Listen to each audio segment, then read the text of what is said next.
viewers, welcome back with me Cema. Hari ini Cema nggak sendiri karena Cema ditemani salah satu musisi papan atas Indonesia yang menciptakan masterpiece lagu-lagu keren banget di Indonesia ini. Siapa lagi kalau bukan? Ya, Mas Badai. Halo semua teman-teman, bro. Halo, apa kabar Mas Badai? Baik, puji Tuhan baik. Emang kegiatan selama ini apa sih Mas Badai nih? Ya, kegiatan saya belum jadi afiliator lah. Belum jadi afiliator, jadi masih aman-aman, jadi masih jadi musisi bermain. aja. Masih bermain musik, masih produce. Benar. Dan sekarang ini gue punya label sendiri, namanya 78 Records. Oke. 78 Records, ada 5, kalau nggak salah 5 atau 6 artis lah di situ. Jadi selama pandemi justru gue membuat perusahaan musik sendiri. Ya mau nggak mau karena tidak ada kegiatan bermusik di atas panggung. Dan memang naluri gue kan adalah seorang produser dan songwriter. Selain dulu gue jadi anak band, sampai saat ini juga masih jadi anak band, cuma bedanya solo aja sekarang. Solo aja.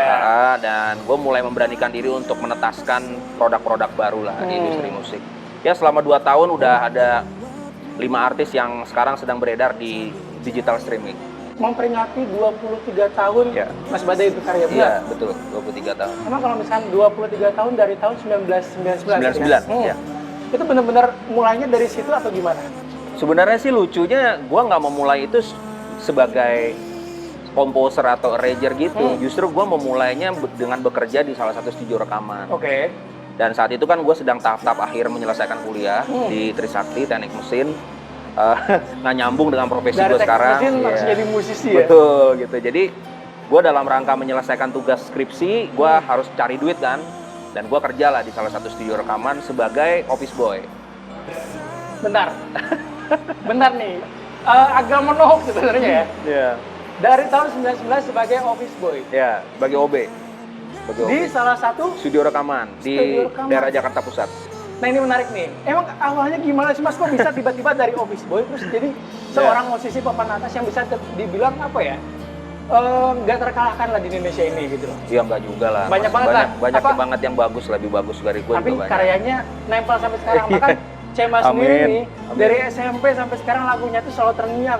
Asik. Bener. Menemani masa-masa galau lo ya? Masa-masa galau, benar. Iya. Tahun 1999, apa yang belibet loh, saking kagetnya ya. Ternyata memulainya dari bawah banget. Dari seorang OB terus tiba-tiba jadi musisi. Kok bisa sih Mas? Ya itu prosesnya sebenarnya ada ceritanya. Jadi waktu itu gue sore-sore naik motor sama temen gue keliling-keliling Jakarta. Dengan tujuan iseng-iseng aja, jalan-jalan gitu ya. Biasa dari pulang kampus, nggak langsung pulang tapi gue muter-muter sama temen gue naik motor gitu. Terus akhirnya gue kepikiran gue mau cari kerja nih sebagai tambahan untuk gue bikin skripsi dan beli fotokopian gitu ya. Nah terus akhirnya gue lihat di salah satu pagar rumah, ini bentuk studionya seperti rumah, ada tulisan kertas gitu, membuka lowongan kerja gitu kan. Nah akhirnya gue penasaran nih apa ya, ini kantor atau apa nih gitu kan. Gue iseng masuk ke situ dan ternyata ini ada recording studio. Nah gue bilang, wah saya seneng musik nih, gue bilang gitu kan. Boleh nggak saya kerja sini? Kalau untuk profesi musik sih udah ada semua mas gitu, operator, anak band udah ada semua. Oh yang nggak ada apa, yang belum ada, adanya si OB gitu. Ya udah deh nggak apa-apa deh, yang penting gue kerja di ambience gue gitu, di environment gue gitu. Ya udah gue sikat apapun itu, yang penting gue dapat duit untuk gue lanjutin kuliah kan. Akhirnya 6 bulan gue kerja di situ. Nah bulan ke-6, nah ini ceritanya, di bulan ke-6 gue ketemu sama salah satu klien, yang mana klien itu tidak sengaja ketemu sama gue waktu gue lagi bersih-bersih studio. Bersih-bersih studio, ini kalau dibuat FTP-nya bisa nih. Asik. Mungkin produser film bisa nih. Bisa, beneran loh. Terus terinspirasi langsung dibuat filmnya. Ya, kan? Jadi gue nggak sengaja, ada satu keyboard yang belum dimatiin sama operatornya. Nggak sengaja kesenggol sama tangan gue dan tring gitu, bunyi kan. Ada piano nih, ada keyboard nih. Gue main lah. 6 bulan nggak pernah nyentuh alat-alat, satu pun nggak pernah gue sentuh di situ karena operatornya galak. Benar. Ya udah gue main iseng aja mumpung nggak ada operator. Tiba-tiba bapak-bapak ini datang masuk, dia bilang, mas saya rekaman shift 2. Oh ya bapak nanti masuk jam 7 kan gitu kan. Ya pak nggak apa-apa, tunggu di luar aja, saya masih bersih-bersih gitu kan. Oh ya udah saya tunggu di luar. Dia keluar, tiba-tiba dia balik lagi. Kamu bisa main piano ya gitu? Ya bisa pak, dikit-dikit gitu kan. Yaudah main dong, saya mau denger. Main lah gue, dang main. Sampai akhirnya dia ngomong gini, kenapa kamu memilih jalan untuk jadi OB? Ya saya butuh duit pak, saya harus lanjutin kuliah sampai selesai gitu kan. Kamu bagus kok mainnya, menurut dia pada saat itu. Bagus kok mainnya. coba main lagi, saya mau lihat. Gua main aja apa aja. Iya, salah satunya yang ada di ini gua nih, Air Supply. Waktu itu gua mainin lagu-lagu Air Supply gitu, gua main. Akhirnya dia, nah pas saat gua main terakhir, operatornya dateng. Kaget kan gua. Gua takut dimarahin nih karena lancang banget gua mainin alat studio. Terus dia malah ngomong gini, Mas, ini si Badai ini besok-besok jangan dijadiin OB lagi. Saya mau dia menggarap album-album saya gitu. Wah, merinding loh dengernya, sumpah. Itu kliennya gitu. Wah. Terus gue bilang, serius Pak, serius. Kamu minggu depan saya akan bilang sama ownernya jangan jadi OB lagi. Kamu harus garap album saya. Nah sejak itu gue akhirnya dikasih kepercayaan untuk mengarrange, memproduce album anak-anak tahun 99. Bayarannya satu lagu 120.000. Gue masih inget banget. 120.000. Gue garap 10 lagu. Lumayan gue dapat 1,2 juta tahun 99 gitu. Wah, luar biasa loh ceritanya. Itulah gue nilai akhirnya gue bisa monetize hidup gue dari musik. Dari musik. Ya. Awalnya seorang OB tidak sengaja gara-gara piano kesentuh gitu doang ya. Iya. Terus langsung jadi seperti ini ya sampai sekarang. Nggak tahu ya, emang mungkin jalan Tuhan ya, betul, jalan Tuhan seperti itu. Kalau dirangkai itu mungkin ceritanya kayak sinetron, tapi ya sesinetron itulah kenyataannya gue bisa jadi musisi. Kalau misalkan orang dengernya ini Mas Badai ngada-ngada aja nih. Ceritanya cuma ditambah-tambahin, tapi ini emang bener kehidupan Mas Badai yang dialami. Terjadi. Nah kalau misalkan Mas Badai inget sekarang nasib pianonya sekarang gimana nih? Apakah nasib seorang pianonya gimana sekarang? Nasibnya? Disimpan sama Mas Badai atau pianonya ada di studio itu. Nggak dibawa pulang? Enggak, kan itu bukan punya gua, punya studio kan. Ada itu harus dibawa Mas, diabadikan ya kan, sebagai saksi bisu perjalanan Mas Badai sebagai musisi Indonesia. Tapi lokasinya ada loh sampai sekarang studio, tapi gue nggak tahu ya sekarang masih jadi studio atau enggak. Mas, ngomongin masalah musisi ya, kan kemarin tuh lagi rame banget kayaknya di media sosial. Masalah tentang hak cipta atau royalti, itu kenapa sih bisa sampai serame itu? Ya gini sih sebenarnya bro, gua kan di sini sebagai musisi yang berkarya. Ya, gue ada karya yang memang harus dipertanggungjawabkan dan memang dilindungi. Gue adalah 5% dari 95% orang yang tidak mengerti. Ya, jadi gue merasa bahwa karya cipta itu seperti anak. Jadi kalau kita punya anak itu harus dipelihara, dijaga, dilindungi, dibesarkan gitu ya sampai akhirnya dia bisa berguna. Nah karya cipta itu seperti itu, makanya gue sesadar-sadarnya gue bertindak seperti itu karena pertama, gue banyak mengalami kerugian dari karya-karya cipta gue yang dipakai orang gitu kan, yang digunakan oleh orang. Yang kedua, gue melihat juga karya orang lain juga banyak yang tidak bisa dipertanggungjawabkan secara hak ekonominya mereka. Dan yang ketiga, ternyata banyak pencipta lagu juga diem. Iya maksudnya diem-diem baik aja gitu. Ya selama ini diem-diem aja, terzolimi tapi diem aja. Iya, gitu kan. diemnya tuh kadang-kadang ya nelponin gue juga gitu. Bro, gimana bro? Ini perkembangan gimana? Tapi dia nggak pernah mau speak up gitu. Nah, gue pengen mendorong lah teman-teman musisi, teman-teman pencipta lagu ini supaya ayo kita berdiri untuk membela karya cipta ini. Kenapa? Karena karya cipta ini yang akan menghidupi kita nanti 20, 30, 40, 50 tahun mendatang. Betul. Ini yang akan menjadi warisan kepada anak cucu kita. Makanya kemarin itu sebenarnya yang gue tegur itu sebenarnya adalah penyelenggara pertunjukan yang sebenarnya kurang sadar untuk membayar performing rights. Dan yang kedua, artis-artis cover yang terkadang juga tidak memahami bahwa lagu-lagu itu perlu izin dari pencipta lagunya. Nah, dan gue sadar juga di sini gue juga banyak musuhnya bro, karena banyak banget orang yang tidak sependapat dengan gue. Pro dan kontra ya. Pro dan kontra. Tapi buat gue itu biasa. Itu adalah resiko dari sebuah perjuangan. Jadi ya kita jalan aja. Artinya karya cipta ini memang sudah sepantasnya harus ditegakkan secara hukum. Oke, Mas ngomongin masalah musisi cover ya kan. Selama ini banyak banget nih ternyata musisi-musisi yang terbit dari mengcover lagu orang ya kan, dari media sosial, dari manapun itu, dan booming begitu saja. Nah, emang ketentuannya seperti apa sih untuk mengcover lagu tuh? Apa harus ada izinnya? Terus kayak gimana? Ya, jadi gini, sekali lagi gue tegaskan, gue tidak anti artis cover, sama sekali tidak anti, karena menurut gue itu kreativitas mereka. Betul. Mereka pun punya gejolak-gejolak kreativitas yang harus ditampung. Namun nih, kalau akhirnya jadi merugikan orang, nah itu yang gue perangi. Kenapa gue bilang gue perangi? Karena kita harus bisa membedakan ketika kita kita menggunakan karya cipta orang, itu ada pemiliknya. Sama aja seperti Cema datang ke rumah temen lo, terus tiba-tiba ngambil kunci mobil, gue ambil kunci mobil lo ya, gue pakai, terus lo nggak balikin selama seminggu. Mungkin temen lo marah nggak? Marah lah. Pasti marah kan? Betul. Nah, lagu juga kayak gitu. Tiba-tiba lo pakai, terus lo naikin ke digital streaming tanpa izin, bukan hanya di YouTube, tapi sampai ke Spotify dan lain-lain lo. Sampai ke digital streaming yang bisa dijual secara bisnis. Ya betul. Ya kan? Nah ini kan hal-hal yang tidak bertanggung jawab. Makanya yang gue luruskan adalah mengcover itu boleh, sangat-sangat boleh. Justru gue berterima kasih sampai saat ini lagu-lagu yang Cema dengerin, teman-teman dari Star Pro ini juga dengerin mungkin, itu banyak banget dipakai dan digunakan sama orang-orang lain gitu. Tetapi kalau sampai akhirnya merugikan itu dalam arti gini, digandakan, dijadikan lahan bisnis, ya kemudian di cover dengan merubah lirik.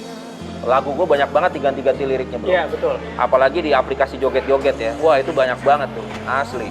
Gitu. Jadi di remix gitu. Di remix itu. Sebenarnya gini, lagu itu kan mengandung hak moral ya. Jadi kalau mau merubah-rubah itu, semua tuh ada undang-undangnya, ada aturannya. Harus ada sinkronisasi ya. Kalau gue jelasin ini agak panjang, tapi istilah-istilah itu semua ada di undang-undang hak cipta. Justru gue meluruskan itu supaya kalian paham bahwa nanti kalau kalian punya karya sendiri, kalian akan merasakan hal yang sama kok. Iya.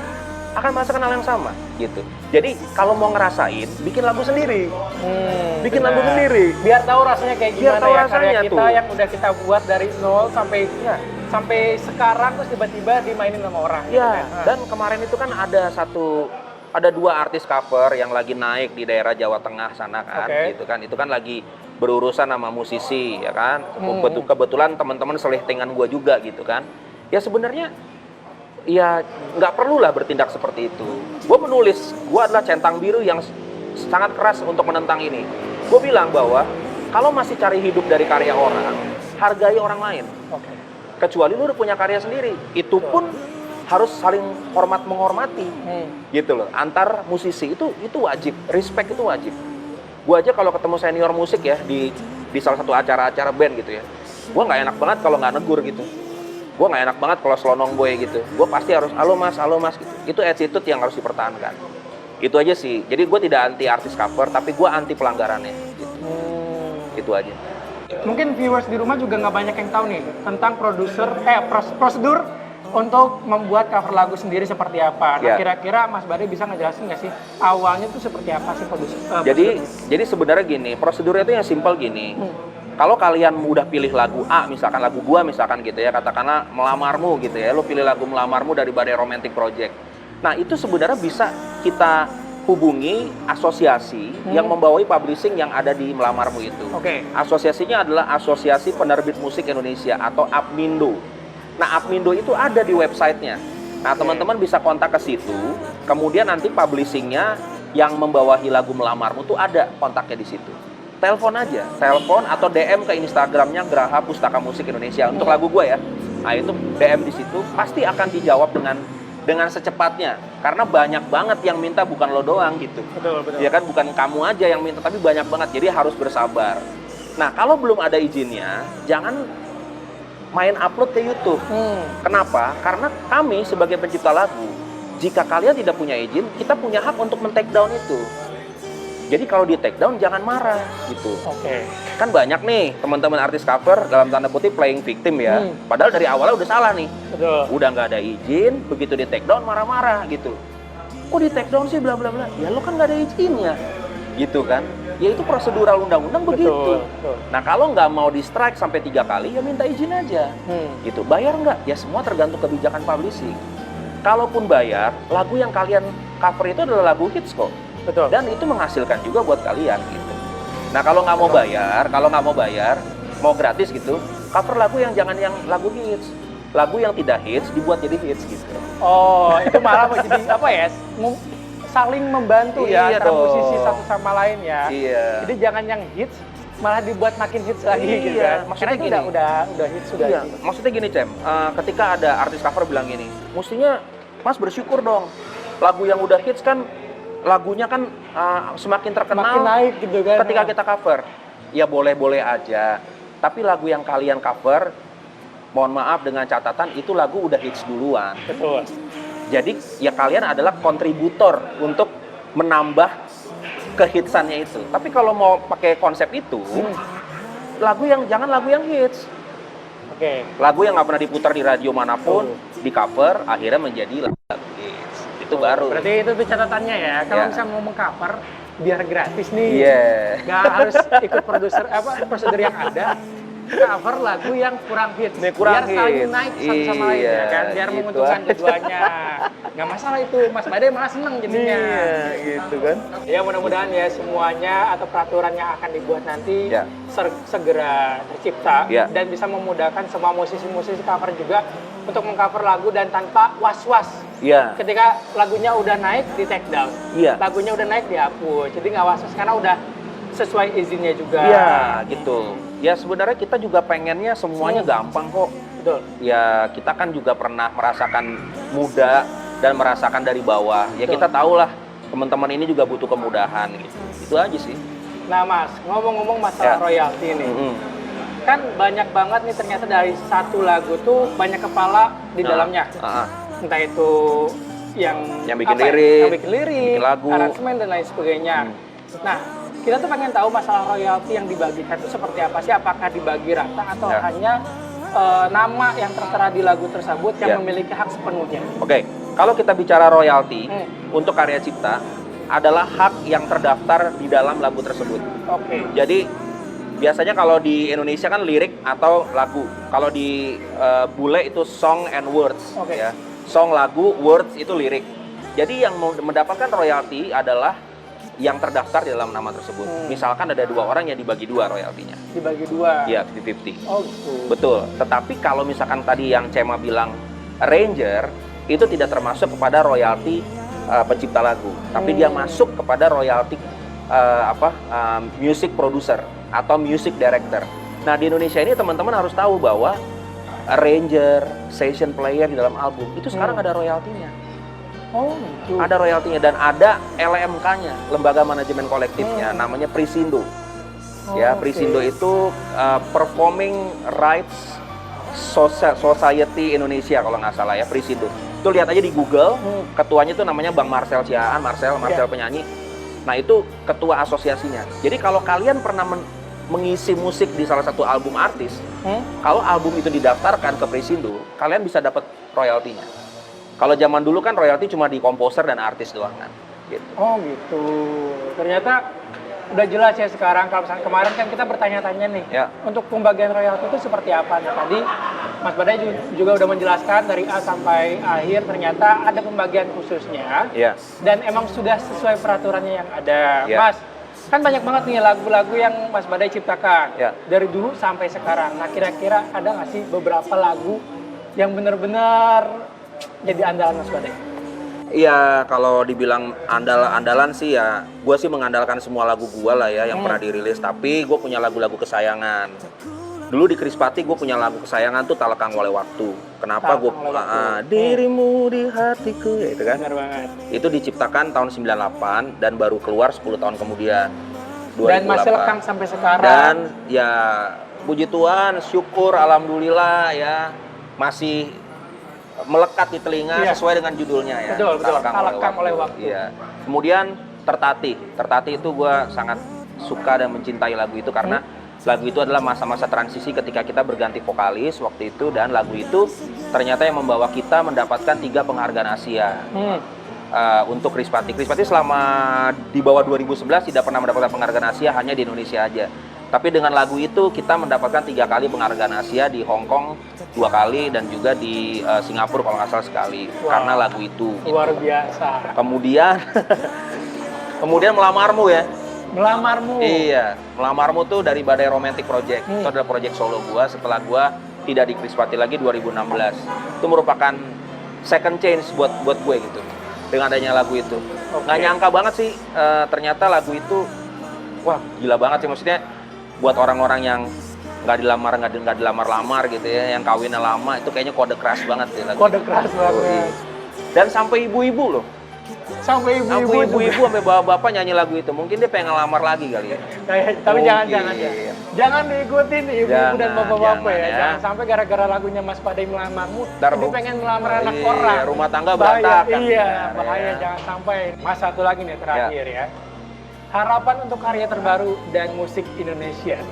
Iya, harapan buat karya terbaru, ya yang jelas gua tidak akan berhenti untuk menciptakan lagu-lagu baru. Meskipun banyak yang bilang ke gua bahwa lu nggak capek, lu buang-buang lagu mulu gitu, apa ngeluarin mulu, ya nggak apa-apa karena momen terbaik itu akan berputar. Betul. Ya kita nggak pernah tahu momen terbaik itu datangnya kapan. Yang jelas produktif aja. Selama masih sehat, selama masih bisa berkreativitas, ya lakukan yang terbaik dari hidup lo, gitu aja. Terus yang kedua, harapan gua buat musik Indonesia, ya gua rasa musik Indonesia belum jadi tuan rumah di negara sendiri, gitu.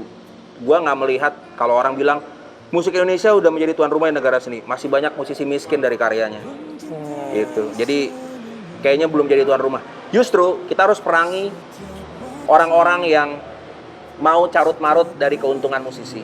Itu yang harus diperangi. Dan memeranginya gimana? Nggak perlu angkat senjata, nggak perlu angkat bambu runcing, udah nggak zaman. Sekarang learning knowledge, perlengkapi lo dengan pengetahuan, sehingga lo nggak bisa ditipu dan juga nggak bisa dikelabui oleh, dalam tanda kutip, mafia-mafia yang mau menyeruk keuntungan dari karya-karya lo. Itu aja. Jadi maju terus musik Indonesia, jangan pernah mundur, dan ingat, pemilik lagu jangan pernah takut sama pengguna. Ya, betul. Karena itu stigma sekarang. Pencipta lagu lebih takut sama penggunanya. Jangan takut, bro. Maju terus. Maju terus, pantang mundur ya kan untuk musisi-musisi Indonesia. Mas Badai, makasih banyak obrolannya hari ini. Seru banget hari ini obrolannya, banyak banget nih pelajaran-pelajaran yang bisa kita ambil dari obrolan tadi. Dan mudah-mudahan nanti konsernya lancar semua, sukses semua. Yaudah viewers, abis ini masih ada informasi-informasi lain pastinya. Jangan kemana-mana, tetap di BTS Behind the Song. Setelah tadi kita ngobrol bareng sama Badai dan seru banget. Dan ternyata banyak banget nih informasi yang bisa kita ambil dari obrolan tadi. Setelah ini masih banyak banget nih informasi yang bakalan Cema update buat viewers di rumah. Tapi sayang banget viewers, ternyata waktu kita udah habis. Tapi jangan khawatir karena Cema masih akan kembali lagi dengan informasi-informasi terupdate pastinya. Oh ya, Cema nggak lupa nih untuk mengingatkan selalu protokol kesehatan buat viewers di rumah. Ya udah, Cema pamit undur diri dulu. Jangan lupa saksikan BTS di episode berikutnya only on MNC Channel. Bye bye.